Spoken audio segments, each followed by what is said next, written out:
welcome back to another on Rest Debate and to AEW X New Japan Forbidden Door out of 10, the second of these events, and what an incredible night it was. Some of the action involved the likes of Danielson and Carter facing off Omega Ospreay, MJF, Tanahashi. Yeah, you can guess. But let's start things off with a 1 hour pre-show, including 4 matches, starting off Chaos v Mega Embassy. Strickland, Khan, Leona and Cage took on Beretta and Taylor Romero and Desperado in a big 8-man tag match. Most 6 to 8 man tag match in AEW followed a similar pattern. Both sides showed control several times, so all 8 competitors get on the offense defense. These bouts are always fun but really distinct from one another. Everyone did a good job, got the crowd hyped, which was expected of all of them. Mega Embassy scored the win with Swerve hit a double stomp on Romero, and yeah, probably a good win for Swerve as he continues to build that stable up. And yeah, first action of the night wasn't bad at all. Gets a 6 out of 10 from me. Let's say before we got Billy Starks via Athena in a Women's Own Heart Cup tournament. And yeah, the second match on the card, and a recent high school graduate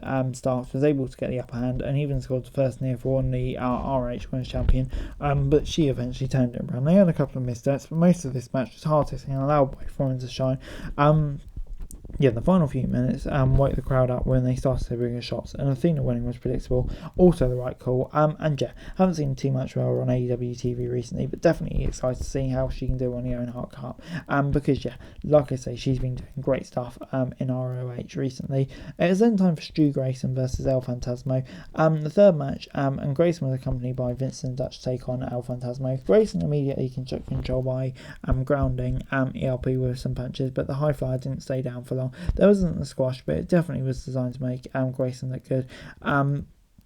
He controlled the piece for most of the match while still allowing Phantasmo to have some standout moments. Surprisingly, ELP was able to get a clean win. But yeah, it gets 6 out of 10 from me. I think, yeah, probably he's a bit higher in the old pecking order between the two companies and all that. So yeah, it does make sense. And yeah, 6 out of 10, like I say, it's alright. United Empire then took on Los Ingobernables Japan.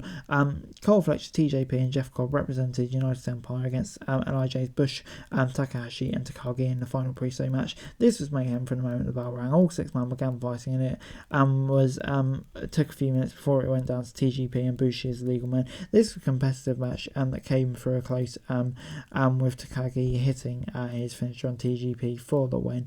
And yeah, it was short but entertaining, so the crowd had fun. And yeah, it gets 7 out of 10 from me. I would say, you know, just the chaotic nature of it exactly what we need, just to get the crowd, you know, hyped after 4 matches for our main event, for our actual card. So yeah, 7 out of 10 for me, makes sense. And then we did get into it with MJF versus Tanahashi. MJF went to Tony Khan and requested this match to go on first to get out to Toronto as soon as possible. And yeah, just love that little detail. MJF taunted Tanahashi by mocking his walk before they locked out. The Japanese star took him down and played by some of the air guitar to show he wasn't intimidated. The champ tried to walk out of the match, but his rival got a coward chant, trying to entice him to the ring. The Long Island native used some cheap tactics to get the advantage. He kept his pace and slow and interacted with the crowd a lot to generate heat. This did a lot of storytelling and about, but instead of making it a work rate match, they had some good technical precision, but this contest was never going to live up to some of the others on the card, so it's smart to try something different. Tanahashi was able to get his signature Dragon Screw though, before locking the cloverleaf, but MJF got the bottom rope to force break. The champ was able to use Dynamite Diamond to hit cheat shot and got the pin. This was a decent bout. Unlikely to win anyone's match tonight, but you know, probably never was. And yeah, good way to get both of these on it. Really good match. Like the way they did something different. MJF retains. He looks good. And yeah, also great to see him get to face a legend like Tanahashi. So this was great stuff. 8 out of 10 from me.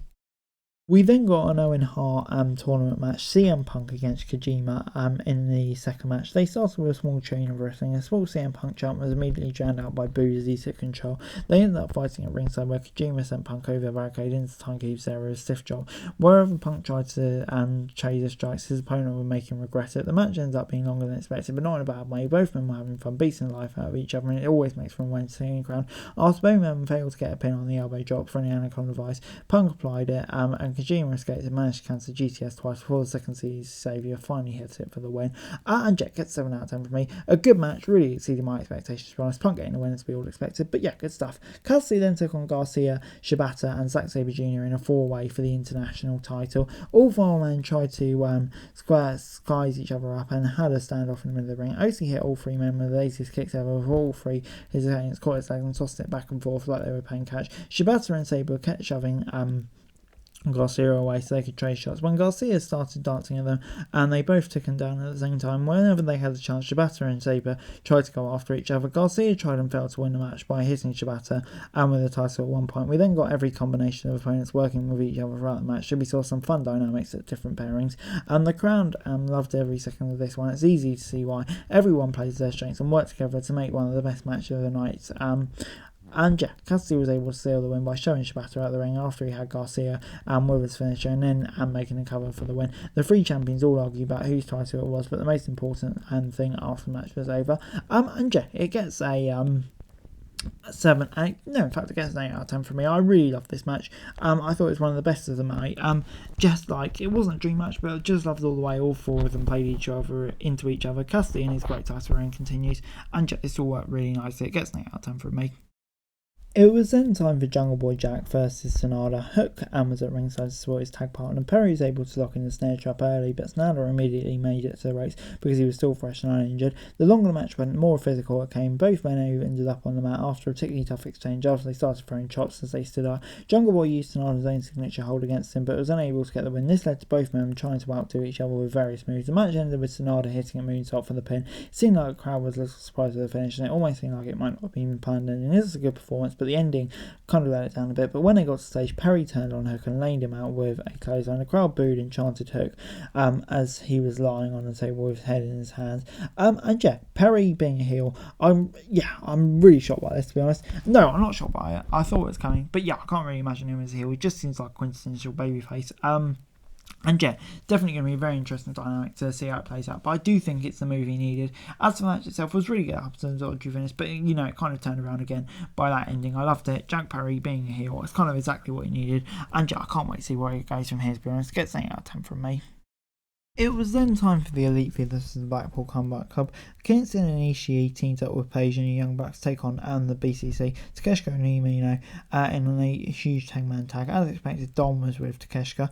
Kingston, Noli and Kingston were going to start, but when Umino tagged in, Kingston tagged right out to Page, but he only cared about fighting the Swiss Superman. For the first several minutes, this was mostly a respectable match, and we saw some double team moves, but it was mostly one-on-one with frequent tags. When Kingston and Moxley ended up in the ring together, everything came to a standstill. Mox took the first shot and yelled at Kingston to hit him back. After they traded blows for a bit, all 10 men got in the ring and started brawling. For a couple of minutes, there was a lot of chaos around the ring. They eventually got back to their corners, and BCC started taking the Mad King apart. The match had so much going for you that you really need to see it for yourself. Every single wrestler had at least 1 or 2 moments that stood out, which is not always going to be easy with the many people in the ring at once.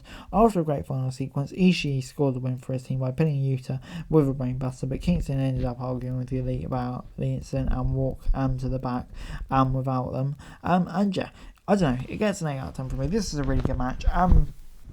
Didn't know which way it was going to go as well, which kind of enhanced the excitement as well.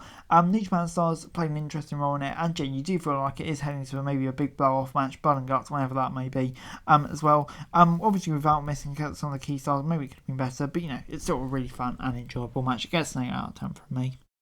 It was then time for Tony Storm against Willow Nightingale, and Ruby Soho and Saraya were ringside. Storm rolled out of the ring after the first exchange to find her footing after a little error, but once again they reset and they started to out. The rest of the outcasts attacked Nightingale while the ref was distracting, giving Storm clear advantage in the ring. The New Japan Strong Women's Champ eventually made a comeback and hit a huge Death Valley driver on the apron. She hit a second one in the ring, but only got 2. The ref kicked Soho and Saraya from ringside after they tried to slip Green's place to Storm, and this was a decent performance, but the interference was predictable and a little excessive. It made sense because of the feud AEW had been building for the outcast, but it'd be nice to get at least one clean match. In the end, it was a minor complaint. Both women made some small mistakes, but as a whole, the match was good, and the champ retained by hitting Nightingale eyes and hitting Storm Zero for the pin. And like I say, 7 out of 10. Good match. Some tricks maybe in there that wasn't really needed, but on the whole, still wasn't bad. At the same time, would have loved to see someone from Stardom in there. Obviously, Mercedes Moné potentially, but unfortunately, that can happen due to injury. But just anyone from Stardom really, because Willow Nightingale, even though she is a champion in New Japan, obviously she's more AEW, you'd say. So yeah, that's kind of a minor complaint, but still good stuff on the whole. 7 out of 10. It was then time for Kenny Omega versus Will Ospreay. Omega was looking to retain the IWGP US Championship. He lost at Wrestle Kingdom when he stepped back in the ring, with Omega only in their second singles match. Both men got great reactions during the entrance, but Omega clearly a favourite. Not only was he the babyface champion, he was also in his home country. The first match they held on January 4th stole the show, and you could tell they were looking at doing the same thing just for their posture and facial expressions. This was as serious as it gets. They seemed like they were pacing themselves at first, but after a minute, both men had started trying to hit some of their bigger moves on each other. Callis tried to grab Omega's leg and the ref booted him from ringside. This allowed everyone to focus solely on the match in the ring from that point forward. Anyone who is familiar with the abilities knows that this was going to be a great match. If they said they outdid their previous performance, it felt like totally different matches. The first one was all about tension, whereas this one was trying to hurt each other. The cleaner was busted open when Ospreay slammed his head into the announce table several times. Omega did the same thing to him on the skill sets 3 minutes later. They both were a bloody mess, but they got into the ring. They each other started near falls as they started showing signs of wear and tear they had suffered, but each time they went down, it took a little longer to get to their feet again. Callis made another appearance and hid behind his security guards in the aisle as Omega drilled Ospreay with a stiff knee. Callis passed Omega with a screwdriver while he was keeping the ref busy. He used it to escape the Winged Angel and hit the Stormbreaker, but Omega got his foot on the rope to break the pin. Ospreay used Omega's V-trigger and one Winged Angel against him, but the cleaner kicked out a massive pop from the crowd. The challenger dunked him right on the head with a Tiger Driver 91, but still couldn't get the pin. He finally got the 3 count after the Stormbreaker to retain the IWGP US title. And yeah, this was an absolutely incredible match. It gets a 9 out of 10 for me. Yeah, like I say, just unbelievable. Ospreay retaining. It's all going to lead to a bath match, you can feel it. But yeah, this was just an absolutely incredible match from start to finish. Both of these two showing exactly what they can do. Definitely match of the night. And just definitely needing so much more. Yeah, just unbelievable action. Next up was Sting, Darby and Nighty versus Jericho, Guevara and Suzuki. The penultimate match in the night.